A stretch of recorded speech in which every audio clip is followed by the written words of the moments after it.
চলো চলো বলছি, চলো। প্লিজ আমাকে ক্ষমা করে দাও। তুমি আমার সাথে যাবা না? যাবা না? আমাকে এইবারের মতন ক্ষমা করে দাও, আর কোনোদিন করব না। আমি এইসব শুনতে চাই না, চলো। এই কি হয়েছে রে? তুই আমার ঘরের লক্ষ্মীকে এইভাবে টানতে টানতে আনছিস কেন? তোমার ঘরের লক্ষ্মী জানো ও কি করেছে? কি করেছে? আমার ব্যাগের থেকে 400 টাকা চুরি করে ও একটা 1100 টাকা দামের ব্যাগ কিনে নিয়ে এসেছে। তোর কপাল ভালো, ও বলেই 400 নিয়েছে, অন্য বাড়ির বউ হলে পুরো 1100ই নিত। মা, বাকি 700 তোমার ব্যাগের থেকেই নিয়েছে। কি? তুমি আমার ব্যাগে থেকে টাকা চুরি করেছো? মা, আসলে ব্যাগটা খুব পছন্দ হয়েছিল তাই। বৌমা, পছন্দ হলেই নিতে হবে, দামের হিসাবটা করতে হবে না? মা, ওর ব্যাগটা নিয়ে লাভটা কি শুনি?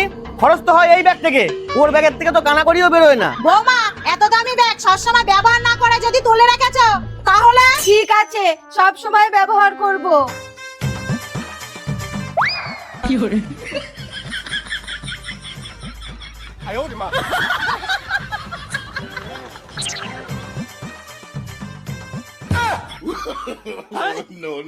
दीदी वाह दीदी